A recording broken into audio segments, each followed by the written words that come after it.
मित्रों नमस्कार। आज हम उपस्थित हैं, हमारे बीच उपस्थित हैं श्रीमान पंकज कुमार वर्मा जी।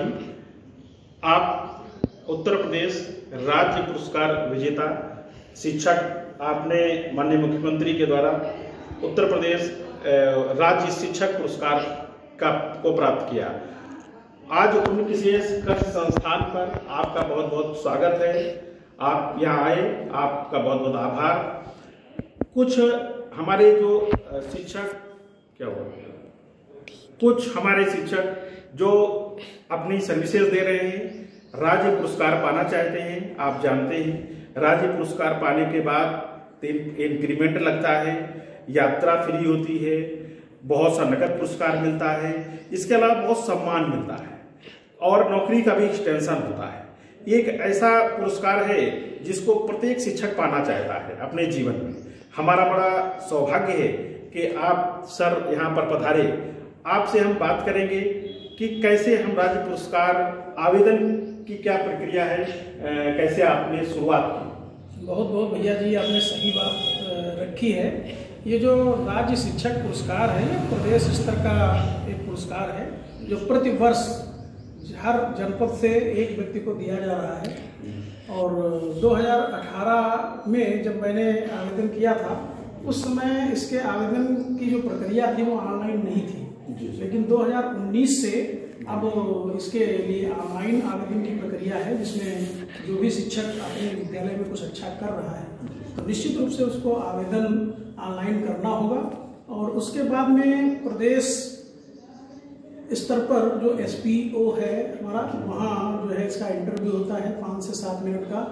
तो उसमें जो है उसको बुलाया जाएगा और उसने जो भी अपने विद्यालय को बेहतर बनाने के लिए, बच्चों को बेहतर बनाने के लिए जो भी उसके द्वारा क्रियाकलाप किए गए हैं, जो अचीवमेंट हैं अपने शिक्षक के क्षेत्र में और बच्चों के अध्ययन अध्यापन के क्षेत्र में, तो वो अचीवमेंट को लेकर के जो फाइल तैयार की जाती है और उसी पर वहाँ पावर प्रेजेंटेशन के माध्यम से अपनी बात रखी जाती है। और फिर वहाँ की जो टीम, जो चयन समिति है, वो निर्णय लेती है कि किस व्यक्ति को जो है राज्य शिक्षक पुरस्कार के लिए चुना जाए। तो बहुत बढ़िया मौका है और सभी शिक्षकों को अपने विद्यालय को बहुत ही अच्छी तरीके से बेहतर बनाने की ज़रूरत है। अगर हम अपने विद्यालय को बेहतर बनाए हुए हैं, कुछ अच्छा कर रहे हैं, हमारे कुछ नवाचार हैं, तो उनको हम इसमें आवेदन के समय रख सकते हैं। और इसमें जाहिर है कि अगर हम अपनी बात रखेंगे तो निश्चित रूप से उसमें सफलता भी हमको मिल सकती है। जी सर, जैसा कि अभी आपने अभी बताया था कि इसमें 3 वर्ष का अनुभव मांगा जाता है। 3 वर्ष की उपलब्धियां आपकी मांगी देखी जाती हैं और 3 वर्ष की वो उपलब्धियां आती हैं। कुछ व्यक्तिगत उपलब्धियां आपकी होती हैं और कुछ बच्चों का उपलब्धियां होती हैं कि बच्चों ने आपके पढ़ाने के बाद क्या उपलब्धियां हासिल की। तो ये जो उपलब्धियां आपने जो हासिल की, हम निवेदन करेंगे उन उपलब्धियों पर आप प्रकाश डालने की कृपा करें। जी जी, जैसे कि मैं वर्ष 1999 16 फरवरी 1999 से मैंने शिक्षक के पद पे कार्यरत हूँ और तब से मैं अनवरत शिक्षण कार्य से जुड़ा रहा हूँ। और खासकर मेरी जो उपलब्धियाँ हैं वो, जब मैं उच्च प्राथमिक विद्यालय कोटवा में प्रधान अध्यापक के पद पर गया तो वहाँ पर मैंने जो कार्य किया और वहाँ की जो उपलब्धियाँ रहीं, जैसे मैंने विद्यालय को एक बेहतर विद्यालय बनाने का काम किया, रंग रोगन अच्छा कराया, बच्चों के बैठने के लिए सीटिंग अरेंजमेंट किया, बच्चों के पढ़ने के लिए इन्वर्टर की व्यवस्था मैंने अपने विद्यालय में की, साथ ही साथ इन्वॉल्वमेंट को बढ़ाने का काम किया और कुछ नवाचार किए जिनमें सुविचार पट, ज्ञान पट, कविता पट, सारांश पट, सामाजिक कुछ पुरस्कार आपने जी। तो इन्हीं कामों को मैंने किया, तो इससे विद्यालय को एक नया लुक मिला। और इसके लिए मुझे आदर्श शिक्षक के रूप में लखीमपुर ब्लॉक में मैं जब था तो आदर्श शिक्षक के रूप में मुझे चयनित किया गया था। उसके बाद में 2019 में उत्कृष्ट शिक्षक का पुरस्कार जिलाधिकारी महोदय के द्वारा दिया गया। और इसके पहले 2015 में एक इनोवेटिव टीचर्स अवार्ड जो है तत्कालीन शिक्षा मंत्री श्री रामगोविंद चौधरी जी के द्वारा मुझे नवाचारी शिक्षक के रूप में उत्तर प्रदेश के 75 लोगों में शामिल करते हुए पुरस्कार दिया गया था।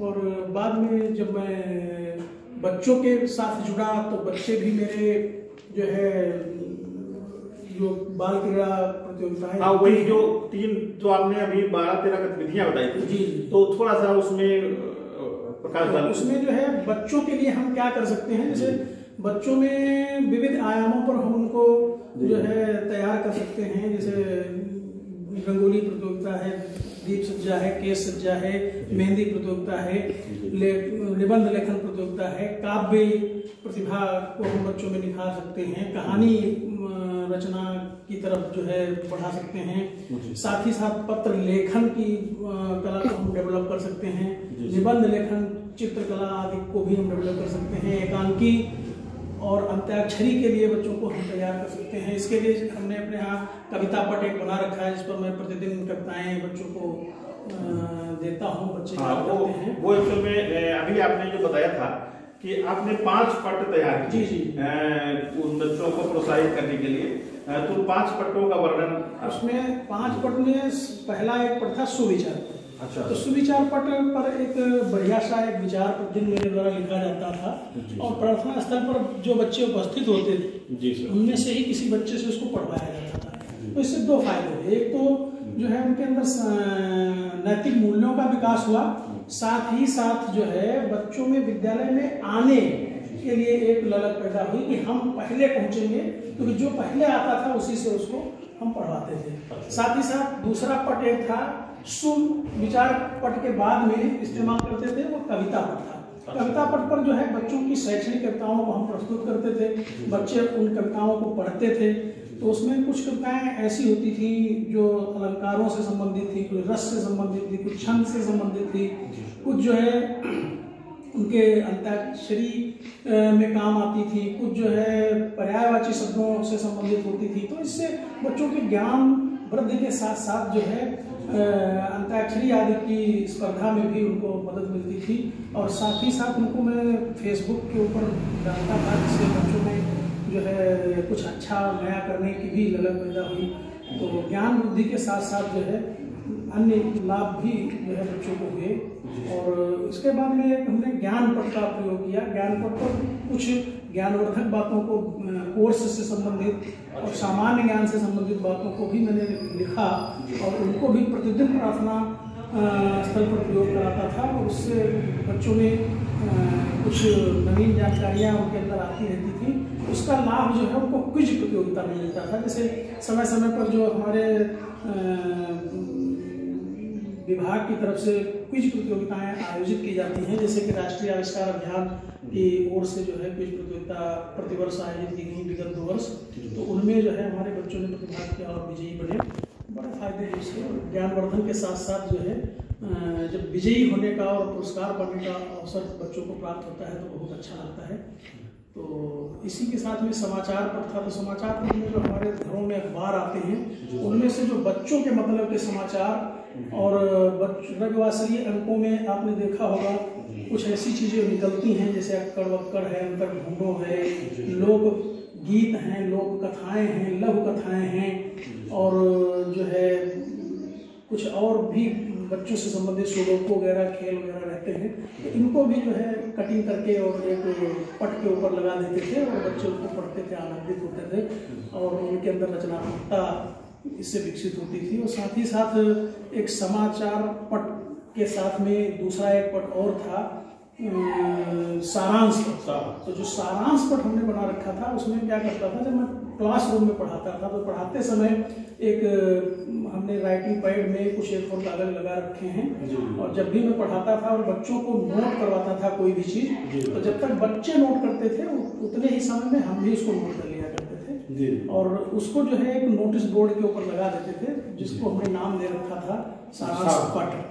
और इसका फायदा ये हुआ कि अक्सर हमारे बच्चे जो होते हैं हमारे विद्यालयों के, वो स्कूल से पढ़ करके जिस स्थिति में घर जाते हैं, अगले दिन जब वो आते हैं तो उसी स्थिति में वापस आते हैं, क्योंकि घर पर उनको बहुत सारे काम करने होते हैं और वो पठन पाठन नहीं कर पाते हैं। तो जब अगले दिवस हमारे द्वारा लगाए गए उस सारांश पट पर A4 कागज में जो सारांश की बातें लिखी होती थी, उनको जब अगले दिन वो पढ़ते थे तो इससे बच्चों में अनवरत जो है पठन पाठन चलता रहता था, बच्चों में पुनरावृत्ति का अवसर उनको मिलता था और जो हम सिखाते थे क्लासरूम में वो अगले दिन उसका रिवीजन हो जाता था। तो जो सिखाई गई चीज़ है वो निरंतर उनकी बनी रहती थी, उससे वो पीछे नहीं हटते थे। उन बच्चों को भी फायदा होता था जो जैसे गत दिवस नहीं आए, अगले दिवस आए तो उनको क्या क्या सिखाया गया था इसकी भी जानकारी उनको हो जाती थी। तो ये 5 पट जो है बहुत ही काम के हैं।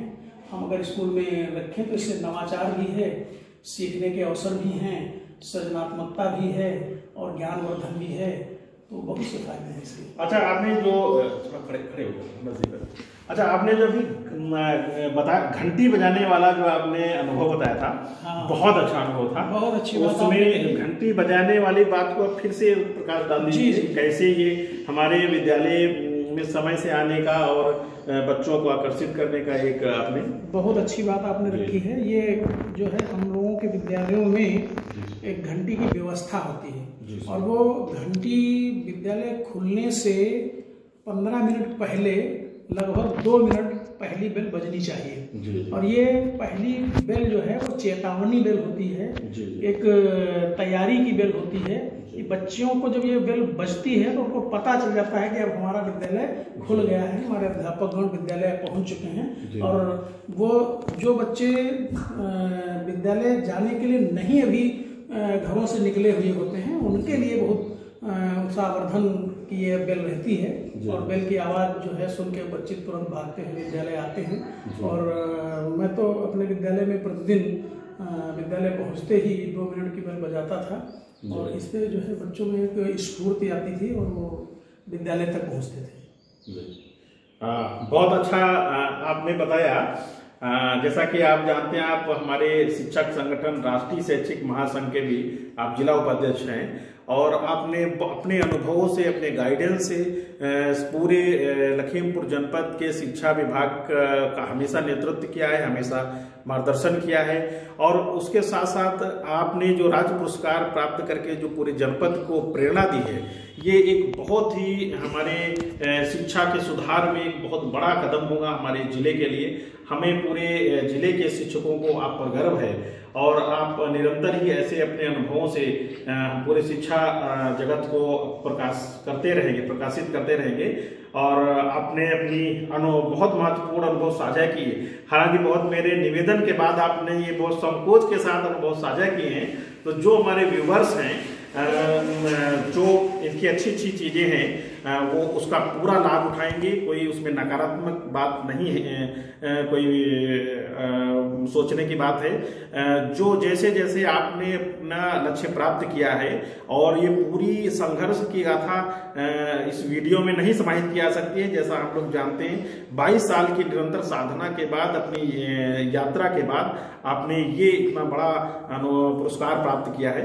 हम आपको बहुत बहुत बधाई देते हैं। आप यहाँ आए, आपने अनुभव साझा किए, धन्यवाद।